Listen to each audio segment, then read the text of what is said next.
सरासर राजनीति कर रही है बीजेपी।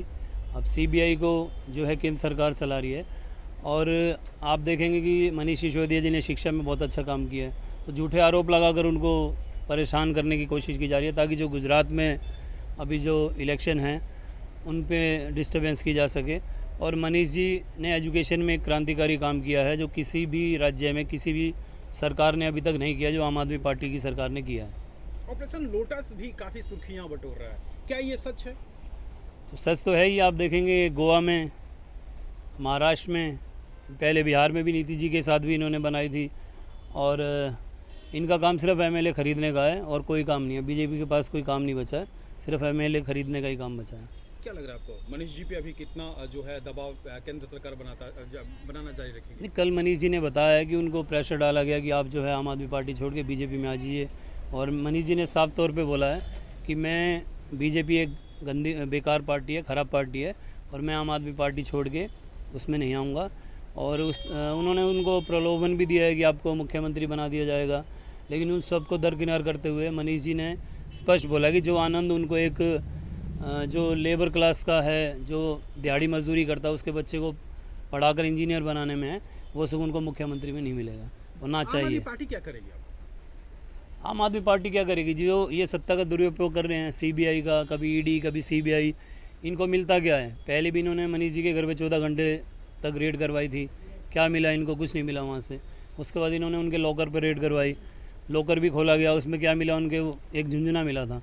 अनुज जी, ऑपरेशन लोटस की कोई बात ही नहीं है।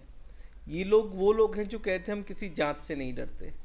ये लोग वो लोग हैं जो ईमानदारी का नाम लेकर आए थे। ये लोग वो लोग हैं जो भ्रष्टाचार मुक्त भारत करने की बात करते थे और आज सबसे बड़े भ्रष्टाचारी यही बनकर बैठ गए हैं। आप जब जांच से डरते नहीं तो इतनी थरथराहट क्यों है, इतना डर क्यों है?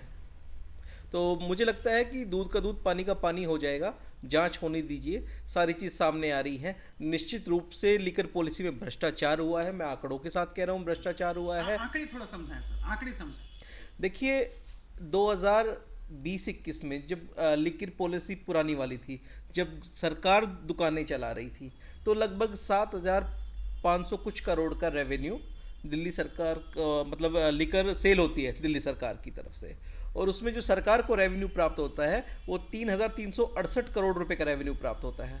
और वहीं जब नई लिकर पॉलिसी आ जाती है, जिसकी केजरीवाल ये कह रहे हैं कि इस लिकर पॉलिसी में बहुत ज़्यादा पारदर्शिता है, एक अच्छी लिकर पॉलिसी आबकारी नीति हम लोगों ने बनाई है, उसमें लगभग 13,650 करोड़ की लिकर बिकती है और गवर्नमेंट का रेवेन्यू आपको जानकर आश्चर्य होगा केवल 312 करोड़ रह जाता है। तो निश्चित रूप से अपने उद्योगपति दोस्तों को फायदा पहुंचाने के लिए लिकर पॉलिसी बनाई गई है। जो होलसेलर के लोग थे वो रिटेल में क्यों कूद गए हैं? क्योंकि निश्चित रूप से अवैध रूप से उनको धन का फायदा पहुंचाया गया है। अब जो सीबीआई जिस तरह से मतलब कुछ सीबीआई रेड कर रही है, जांच चल रहा है, एजेंसियां चल रही है, दोनों पार्टी एक दूसरे पे आरोप प्रत्यारोप लगा रही है, इसको किस तरह से देखिए? आम व्यक्ति क्या समझे, आम व्यक्ति क्या समझ सकता है इसको? देखिए एक बहुत सिंपल भाषा में मैं दोबारा समझाता हूँ। जब 7,500 करोड़ की शराब दिल्ली भर में बिक रही थी, तो जो सरकार को फायदा हो रहा था, जो रेवेन्यू मिल रहा था, वो लगभग 3,2500 करोड़ रुपए का मिल रहा था। और जब इनकी नई लिकर पॉलिसी, नई आबकारी नीति से 13,500 करोड़ की शराब बिक रही है, तो उसमें उनको फायदा कितना मिल रहा है? सरकार को केवल 312 करोड़ रुपए।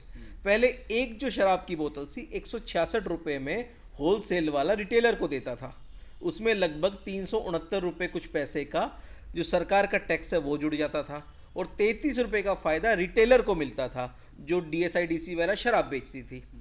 और आज क्या हो रहा है? आज 188 रुपए तो होलसेलर बेच रहा है, मतलब होलसेलर को फायदे में रख दिया उसने। और गवर्नमेंट का टैक्स जो 369 रुपए होता था, आज वो 8 रुपए 32 पैसे पे आ गया है।